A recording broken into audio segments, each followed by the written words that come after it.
Here are other additional tips you need to consider when buying an incubator. Characteristics of good incubators.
The normal temperature for incubation is roughly 103 degrees Fahrenheit. When running an incubator, after the eggs have been put in, the temperature should not be allowed to go below 100 or 105 degrees. After they hatch, Doris has to take great care to ensure they are started off on the right note. We start with the foods from the agro vet stores. We start with the starters. There are now foods which are formulated for kienyeji. They are called like chicken duck mash. So we start that. Then we go to grower. And then most of our kienyeji cuckoos, we make our own feeds. We mix maize and beans and pojo and kunde and omena, and we let them to go outside. Earlier, as we toured Doris's farm, we witnessed how much the big birds and small chicks love the food and water that Doris gives them. We asked her about the bright yellow substance she put in the water. I was adding vitamins and also some dawa.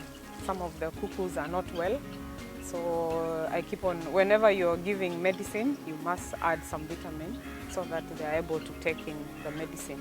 Doris reiterates that the chicks and the big birds need lots of water. Therefore, a farmer must have a good consistent source of it. They need a lot of water. You must have a good source of water. They look like they don't drink, but they drink a lot. In fact, they can, like 300 cuckoos can drink 60 liters on a hot day at the coast, or even 100 liters. Vaccination plays a very big role in disease protection for any kind of poultry breeds. For this reason, it is important to vaccinate chicks from day one. From the day they hatch, in 5 days you must give the first vaccination to protect them, just like babies. Yeah, so normally we start with Newcastle, then we do a second Newcastle, then we go to Gumboro. Those are the vicious viral infections. Then we do a second Gumboro to boost, just like the baby. And then we go to fowl, typhoid, and the rest follow slowly. Let's have a look at the summary vaccination schedule for the kienyeji chicken.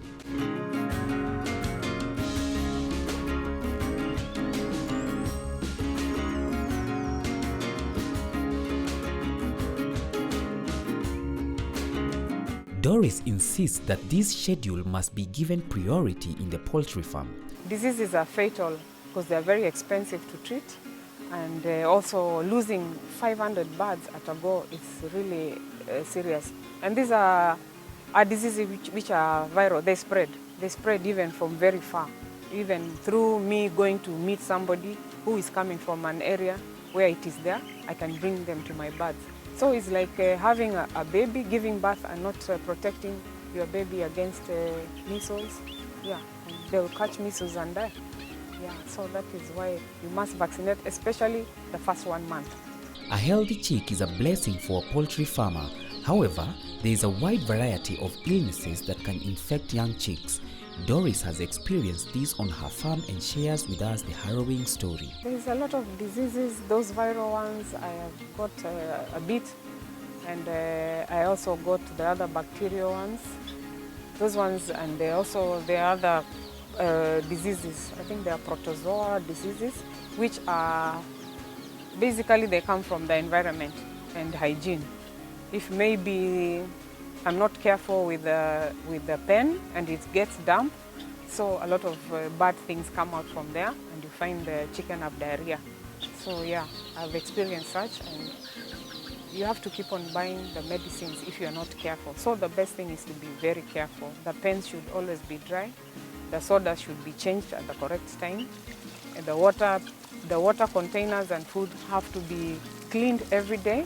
They stay outside clean, and every week you have to sanitize them with a cleanser, and then that way you minimize the danger of infections.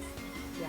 There are still some ill chicks on the farm, to which Doris tenders to them delicately. She sprays these little chicks with a blue antibiotic that will heal it. Before we proceed, let's dive deeper into the type of pests and diseases that affect young chicks.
Although this business is Doris's passion, she has faced her own share of challenges.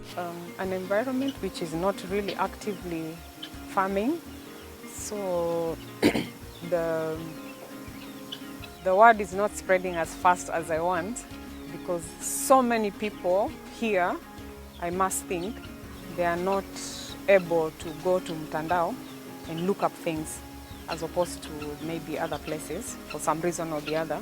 So people will tell you, oh, make a Facebook, mi wasiendi huko. So that is one challenge. People are not very internet savvy. So it takes a while for people to find me.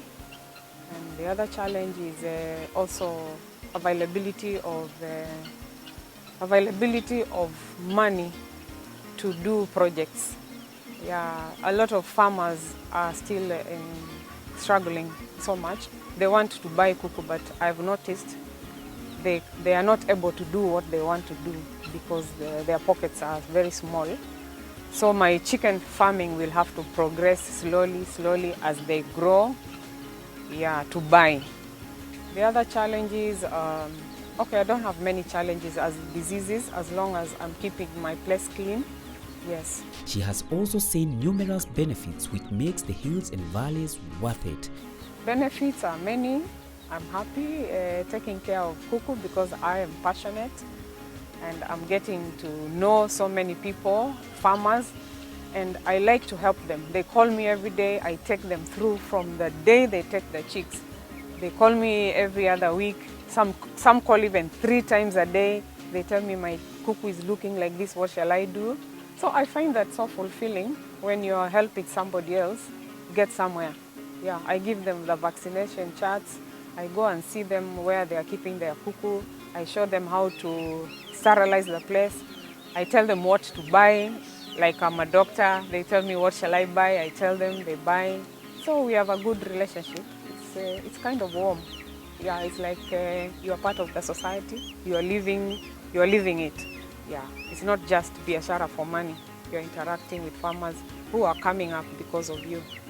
During our visit at Doris's Shangashanga farm, we found Mombasa County officials who came to buy chicks on behalf of various women's poultry projects. The projects are comprised of small-scale female farmers who are taking up the mantle of farming to improve their livelihoods. These projects form part of Doris's market. My market mainly for now is wakulima, small-scale farmers, who I am training to change from the small indigenous kuku to the, we call it improved kuku, kienyeji, because now there are 4 breeds which have been improved. They have been improved well. And so I'm educating the farmers, the small-scale farmers who I interact with. So I keep on telling them the benefits, and so they understand. Then they go and tell their friends. Kuna kuku ziko mahali nzuri, zinakuwa haraka, ziko na uzito haraka, ukienda sokoni unauza haraka. So those are my customers for the moment, the small scale. Yeah, I'm also getting into the vikundis of wamama through some county initiatives. And so with time, I think I'll keep on getting into bigger groups who are more able to take more chicken. For the past 6 years, Doris has gained a wealth of information and wisdom. She shared with us her nuggets of wisdom in the hope that she will inspire anyone venturing into the business and those in the business already. Kuku rearing is hard. It's very hard. If you have a raw ndogo, you can't, because the diseases must come, just like they come to infants.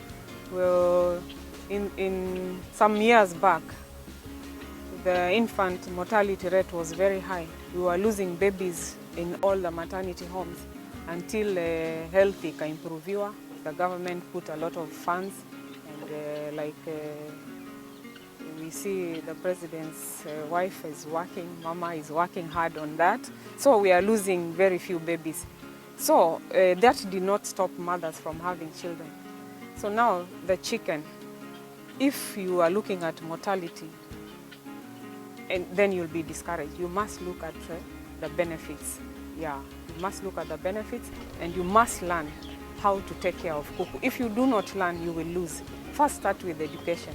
Yeah, talk to other people, go online, join groups. Yeah, get all the information.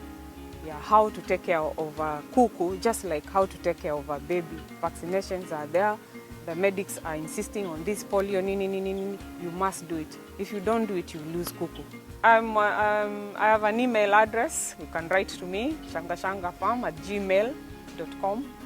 I'm on Facebook, Shangashanga Farm. I have a small shop in Ukunda. It's called Shangashanga Farm.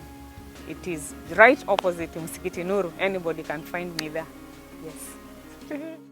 There's a famous story of Thomas Edison, the inventor of the electric light bulb, taking with the leader of his research team after another failed experiment. The team leader said, "It's hopeless. We are never going to get this to work.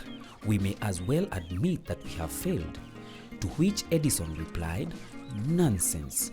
We haven't failed once. We've just found 1,000 ways it doesn't work." If Edison gave up then, we may not have the light bulb today. Don't give up. Keep on going and keep tuned to KTN Farmers TV.